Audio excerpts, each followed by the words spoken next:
Ducked away again down to the 1400 metre chute. Rising Force in a yellow cap, Extra Cool, is the other runner from the Sutherland yard. Now, Clark of the course has got down behind Arthur Porritt, who's starting to edge up. Betting order.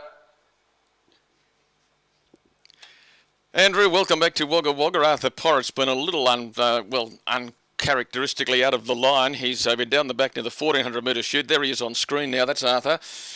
He's an interesting runner. He's named after a New Zealander who won a bronze medal in the Summer Olympics back in 1924. That is not going to help him at all, but it's interesting with the Winter Olympics currently being staged that Arthur Porritt is named after a New Zealand bronze medal winning sprinter in 100 metres back in 1924. Now Arthur Porritt's about to come up. He's our favourite. He's at $2, yours for theirs on the fixed odds. Extra Cool's coming along. Arthur's going to be loaded riderless. Jake Duffy just popped off him and they've got to trot Arthur Porritt up. The first winner here at Wagga today was the favourite Cutie Shoes, who put them to the Excalibur at the top of the lane and went away to win by 4.5 lengths and extending. Arthur Porritt runs yours for theirs in the second, and the starter now is up, Mr. Donahue. J Carr down near the inside. Thank you, Simon and John. We're right to go. Arthur Porritt from Albury's the favourite, trained by Andrew Dale. 1300 for the Colson Geldings maiden. The fillies was won by Cutie Shoes. We're about to go race 2 Wagga. Waiting for the red light, the blue still twinkled quite brightly. Riders are looking across towards the middle of the line, so something's not right. Now the line is more static and the riders seem to be looking front and centre. Waiting for the red light, still don't see it. Don't know what the problem might be or who it might be being caused by, but there's the red. Now we're racing. Second of the day out of Wagga's a reasonable start. Another challenge was slow, and back with it was Argyle Scoot and also Lon Quest. Now the favourite's where you want him to stay. Arthur Porritt jumped beautifully and landed 2 in front and leads them down towards the 1200. Philip Freckle went up to hold second posse. J Carr dug up for third. Brother Adam is 4 early. They're being followed by Fat Impactor as they run towards that first corner over by the far side at the 900 metre mark. In behind those you've got Manhattan Zip, who's on the outside, and one obscured going up to midfield was Earless, who's about 6th one wide. Now behind him was Rising Force with Manhattan Zip, Lon Quest. Getting well back was Extra Cool, followed by Argyle Scoot, and another challenge was last of all. Arthur's the leader. Arthur Porritt will bring them into the lane by 2. Holding second up on the outside was a Philip Freckle, and Brother Adams come to third wider. They're being followed by J Carr on the rail. Earless is starting to come from a fair way back. Brother Adam goes out after Arthur Porritt. Arthur's still got them. Philip Freckle's coming through in the middle. Arthur Porritt is under pressure, but he is finding. Arthur's got a length to show. I think he's got them. He's starting to draw away late, and the second favourite at Wagga will get the money. Philip Freckle's running on strongly, but Arthur Porritt leads all of the way, and Arthur Porritt goes home to win by 2.5. Second was Philip Freckle. Third was Brother Adam. Another challenge. They backed it at long odds and they've run 4th today. In behind those was Earless, Fat Impactor, followed by J Carr, Manhattan Zip, Extra Cool, Lon Quest. Further back in the field, Manhattan Zip, if we hadn't called it through, was well back with Rising Force, and Argyle Scoot was back there along the inside. Number 2, Arthur Porritt.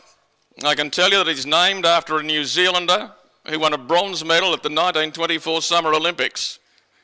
That has not helped or impeded Arthur, but Arthur Porritt's won today. Number 2, Arthur Porritt, trained by Andrew Dale. He was first out and he was first home, and although they got to within about a length of him at the 2, he always had something in the locker and has won by going away 2 lengths plus. Number 6 is second. Well, there we go. It was pretty painless, wasn't it, Arthur Porritt? He brought the right form lines here, and he's a pretty handy man with a horse, Andrew Dale. He's got a lovely team of horses in his stable, and he's just nice to see them after a hard first up run. He gave him that 5 weeks. He sent him back to the trials. He did a power of work first up, and he comes to the right race for him today. And look, it was over from the time they jumped. He just jumped, cleared them, and he had a fair bit up his sleeve. Philip Freckle, not bad from him today. He had the genuine excuses from Australia Day where he was stuck on that inside section. He's raced well here, and 3's got third there. brother Adam at big odds, and 4 was 4th, Earless, but it was all about Arthur Porritt. And here comes Andrew Dale over here, and we'll get his thoughts on Arthur Porritt. Firstly, Andrew's already, sorry, I haven't, so's Alan. Arthur Porritt, we know who he was, don't we, Andrew? Yeah, he was a fairly famous New Zealander, and had a background in athletics, but he's also a doctor and a surgeon, and I think one of the only men to be the surgeon to the Queen and things like that. So yeah, I just liked the name and went from there.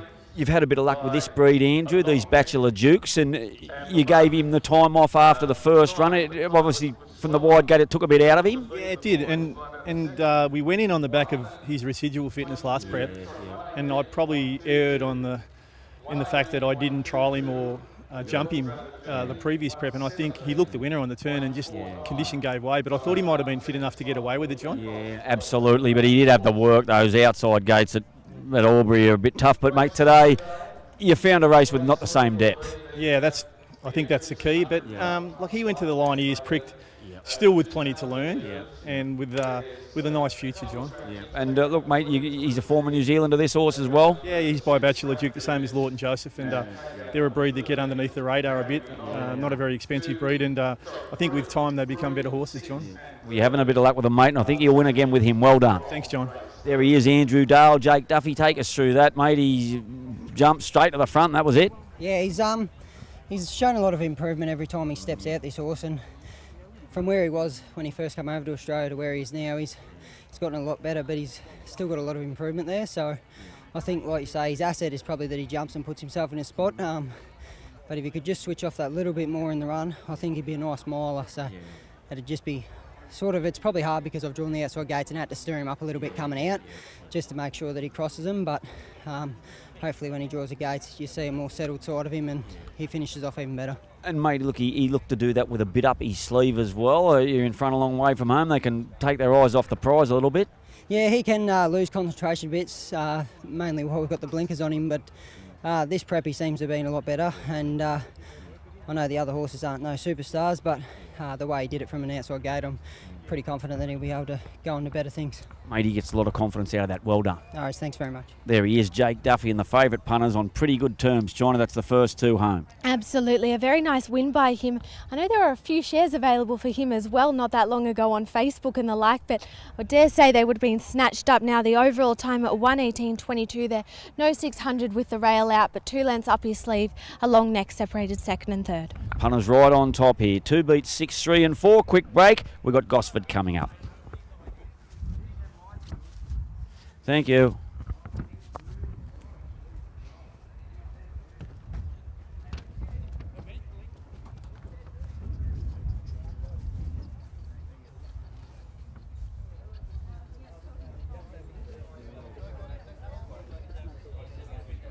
What's happening, Paul? Everybody's happy? Hey,